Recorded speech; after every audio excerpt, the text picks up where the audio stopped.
Your car is straight up betraying you right now. And the worst part, you're letting it happen. It's not a mechanical failure. It's not a busted part. It's 5 sensors nobody cleans, feeding garbage data to your car's ECU every single time you turn the key. And shops, oh, they love it, because the second that error code pops up on their fancy scanner, they go straight for the priciest part on the shelf and hand you an invoice somewhere between $400 and $1,200 for something you could fix at home for under $20. Today we're going deep on the 5 sensors that cause the most misdiagnoses right here in the US. Rough idle, hesitation on the gas, MPG tanking, check engine light that refuses to go off. Each one of those symptoms has a culprit that most shops conveniently pretend not to see.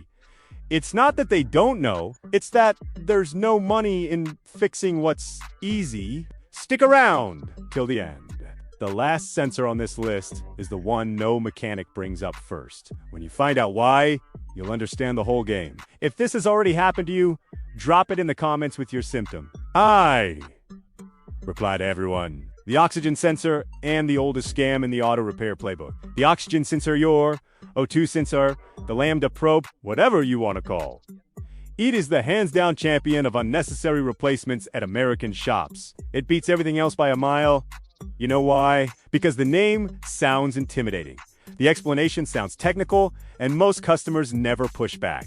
Here's what it actually does. The sensor sits in the exhaust before and after the catalytic converter, measuring oxygen levels in the gases coming out of your engine. It sends that data to the ECU, which uses it to adjust fuel delivery in real time. Running rich or lean, the system is constantly correcting based on what the sensor reports. And here's the scam. Code P0171 or P0174 shows up line mixture. The mechanic pulls the code, looks you dead in the eyes, and says with full confidence, O2 sensor failure. Quote, anywhere from $150 to $400 per sensor.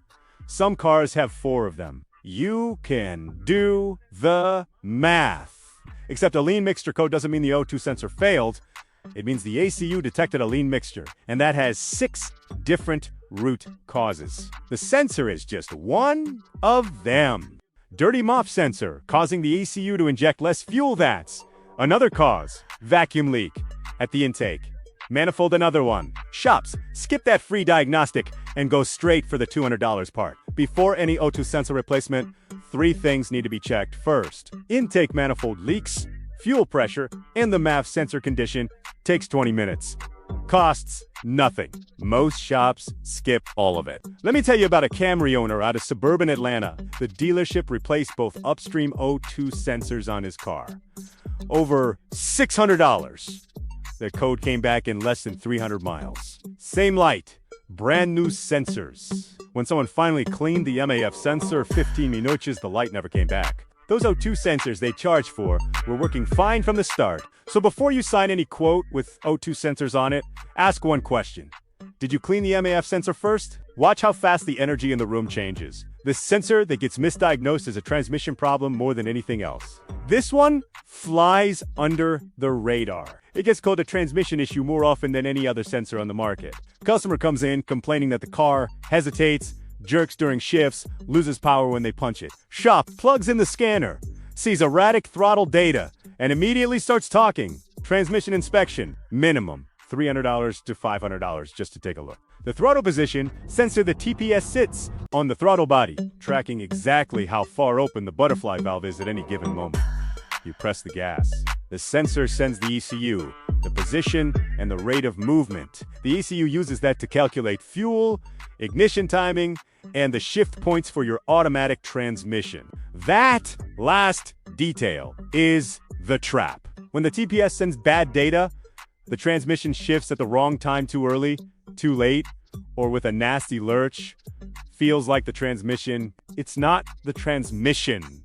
It's a sensor giving wrong readings because the throttle body is caked with carbon. After 30,000 to 40,000 miles, carbon buildup coats the valve and the housing. That physically interferes with smooth movement. The sensor reads inconsistent position because the valve is moving inconsistently, catching, releasing, catching again. And shops go straight for a throttle body replacement anywhere from $300 to $700 depending on the vehicle. Or they start chasing the transmission. Meanwhile, a $12 can of throttle body cleaner and 20 minutes fixes 70% of cases completely. The symptoms are specific. Slight hesitation pulling off from a stoplight. Jerky shifts from first to second. Rough idle that surges up and down. And sometimes a random power loss that comes and goes with zero warning. That random power loss is what gets people. They think it's the engine. They authorize anything. And shops know that perfectly well. A Honda Civic owner out of Phoenix spent 2 months convinced he was about to drop $2,000 on a transmission rebuild. Clean the throttle body. Reset the TPS adaptation values with a scanner. 25 minutes. Car ran perfectly. The $2,000 transmission job was never the problem. Clean the throttle body before anyone touches your transmission. No exceptions! If this content is already saving you money, hit like on the video right now and subscribe to the channel. Next week, we've got another one of these that shops would really prefer you didn't know about.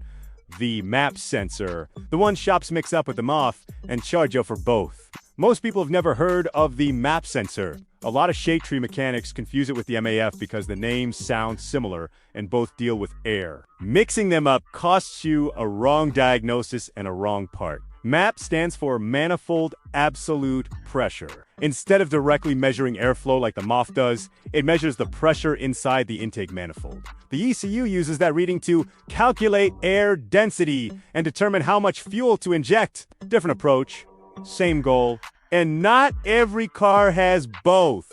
Older vehicles and many turbocharged engines use the MAP instead of the MAF. Some modern engines run both simultaneously. If your car is turbocharged, the MAP is even more critical because it also monitors boost pressure. A bad MAP on a turbo engine means the ECU can't see boost. Power drops, fuel trims go haywire, and the turbo feels like it disappeared. Symptoms look similar to a MAF problem. Rough idle, poor acceleration, high fuel consumption. But there's one symptom that specifically points to the MAP. Surge at a steady highway speed. You're cruising on I-75 with the throttle fixed and the engine pulses rhythmically. Not a misfire. The MAP is losing pressure signal under sustained load. Here's how they get you. Codes P0105 through P0108 point to the MAP. Tech pulls the code, quotes a new sensor, anywhere from $80 to $200 depending on the car. But what they skip is this. The MAP sensor has a vacuum hose or a direct port in the manifold. That connection gets clogged with carbon deposits and oil residue. Blocked passage means wrong pressure reading. Clean the passage and it's fixed. New sensor. Unnecessary. Before replacing a MAP, 2 things need to be checked. First, inspect the hose or port for blockage of thin wire or compressed air. Clears it in 2 minutes. Second, check for manifold leaks. A cracked hose anywhere between the throttle body and the engine creates false pressure readings that make the MAP look dead when it isn't.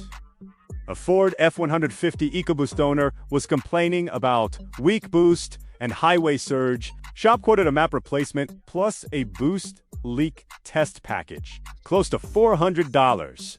The MAP port was completely clogged with carbon, compressed air, and a toothpick. 4 minutes. Boost came right back.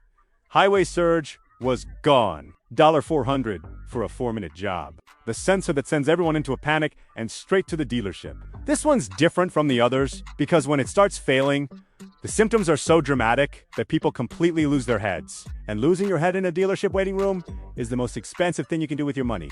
The crankshaft position sensor the CKP seats at the bottom of the engine block, monitoring the crankshaft as it spins. It tells the ECU exactly where each piston is in the cycle every millisecond. Fuel injection timing and ignition spark timing both depend entirely on this sensor. Without accurate CKP data, the ECU is guessing, and your engine doesn't run well on guesswork. What failure looks like. Engine cranks but won't start. You're sitting there grinding that starter over and over, and nothing happens. Or the car starts cold, runs perfectly for 20 minutes, and then dies at a red light on the highway. Won't restart for 30 minutes, then fires right up like nothing happened. That second pattern intermittent, heat-related failure is the classic CKP symptom. Shops See it every week. Then the financial carnage begins. Car won't start. Owner panics. Tow truck to the dealership. Tech pulls codes, sees no crank signal, and starts talking about timing chain issues, internal engine damage. Worst case scenario, customer authorizes a $1,500 diagnostic deep dive because they're desperate and the car won't start. Reality check. The CKP is one of the cheapest parts on this list. The sensor itself runs between $30 and $100 at AutoZone or O'Reilly's for most vehicles. Labor is an hour at most because the sensor is external. Total repair, $100 to $250 at an honest shop. But before replacing the sensor, there's the connector. The CKP connector is in a brutally exposed position, low on the engine block, getting hit with mud, water, oil spray, and constant heat cycling. The pins corrode. Corrosion creates resistance. Resistance creates intermittent signal loss. Cleaning the connector with electrical contact cleaner and applying dielectric grease sometimes fixes it completely. A $10 repair on a symptom that the dealership will quote $1,500 just to diagnose. A Dodge Ram owner in Texas spent 4 months chasing an intermittent no start across 3 different shops. Always heat related, always came back after sitting 30 minutes. First shop, fuel pump, $380. Came back. Second shop, ignition module, $290. Came back. Third shop quoted a timing chain inspection. $250 just to look at it. Clean and greased CKP connector. 80 months later, 0 issues. The $670 in prior repairs solved nothing because nobody checked a corroded connector first. When your car shows that pattern of no start or dying in heat and recovering when it cools down, do not panic. Panic is what turns an $80 repair into a $1,500 invoice. Drop your symptom in the comments. What exactly is your car doing right now? That helps me point you in the right direction. And while you're at it, like the video and share it with someone going through this right now. The MAF sensor, the biggest scam in the American auto industry. And it happens every single day. I saved this one for last on purpose because this is the sensor that exposes how the whole scheme works. Not sometimes, not in some cases, every single day at every shop, with every person who walks in complaining about a rough idle. The mass airflow sensor, the MEF, sits between your air filter and the throttle body, measuring exactly how much air is entering the engine. The ECU uses that number to calculate fuel delivery. Correct air reading, correct fuel amount, engine running smooth, wrong reading, everything falls apart. Too much fuel, engine runs rich, bugs, stumbles. Too little fuel, runs lean, misfires, hesitates, and every symptom points to something expensive. What makes the MAF different from every other sensor on this list is this. The MAF uses measurement wires thinner than a human hair to sense airflow, microscopic, and over 25,000 to 40,000 miles of film builds up on those wires. Oil vapor from the PCV system landing in micro droplets, dust slipping past the air filter and sticking. Carbon blowback from the intake, you can't see it. No warning light, no dramatic failure, just slow, constant contamination turning precise readings into complete garbage, and that garbage data triggers everything. Lean codes, rich codes, catalyst efficiency codes, to sensor codes. The ECU sees wrong air data, tries to compensate, can't, and throws every code it has. Shops pull those codes and see a menu of expensive repairs, and they never look at the sensor that's been sending the bad data from the beginning. That's the scam. And it's not always intentional. Sometimes the tech genuinely dose in to know better, but the result for you is identical either way. Customer comes in, rough idle, check engine lights, hesitation on acceleration, tech pulls codes, lean mixture, catalyst, efficiency. Diagnostic recommends O2 sensors. Injector service, manifold inspection, catalyst, quote, comes back between $800 and $1,500. New parts go in. Idle smooths out a little because the fresh O2 sensors help the ECU compensate. Slightly better for this still dirty MAF. Customer leaves happy. 3 months later, Same symptoms, same codes, new diagnostic fee, more parts. The cycle continues until someone finally cleans the MAF and everything disappears in 15 minutes. A Toyota RAV4 owner in the Dallas area paid $1,100 across 2 dealership visits. Oh, 2 sensors, injector cleaning, diagnostic fees. Rough idle kept coming back. MAF was cleaned in the parking lot of their apartment complex in 15 minutes. Idle smoothed out immediately. Fuel economy went from 22 back to 28 mpg in less than 2 full tanks. Code never came back. Every dollar they paid at the dealership was chasing symptoms from a dirty sensor nobody touched. Now, the good part, you can clean it yourself at home. Grab a can of CRC MOF sensor cleaner, around $8 to $10 at AutoZone O'Reilly's or Advanced Auto Parts. Do not use carb cleaner, brake cleaner, or throttle body spray. Those leave residue and will destroy the sensing element. MAF cleaner only. Turn off the ignition. Carefully disconnect the electrical connector by pressing the release tab. Loosen the 2 or 3 screws holding the sensor in place, usually at T20 or T25 torques. Remove the sensor carefully. Handle it like it's glass. Take it outside. Hold it with the sensing element pointing down. Apply 3 short 2-second bursts directly onto the element. Let it air out for 30 seconds between each burst. Never touch the element with anything. Spray only. No cotton swabs, no brushes, no shop rags. Let it dry completely. 5 minutes minimum. Reinstall. Reconnect. And disconnect the negative battery terminal for 10 minutes to clear the old fuel adaptation values. Reconnect. Start the engine. Let it idle for 2 minutes without touching the gas pedal. Watch the idle settle down. That's the $1,200 repair. 15 minutes and $10. And the next time a shop quotes you $600 for a rough idle, look the service advisor dead in the face and ask, "Did you clean the MAF sensor first?" Watch what happens to that estimate.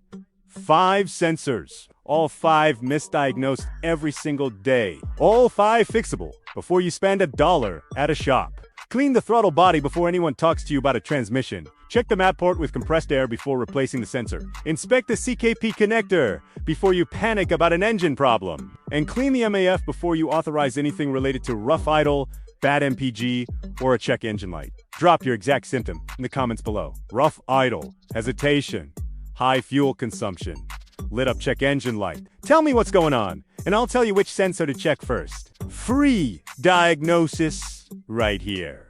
If this video saved you money today, hit like right now and subscribe to the channel. Turn on the bell notification too, because next week we're going after another service shops charge a fortune for that takes less than 30 minutes at home. Share this with someone dealing with any of these symptoms right now. You might be saving that person $1,000 today.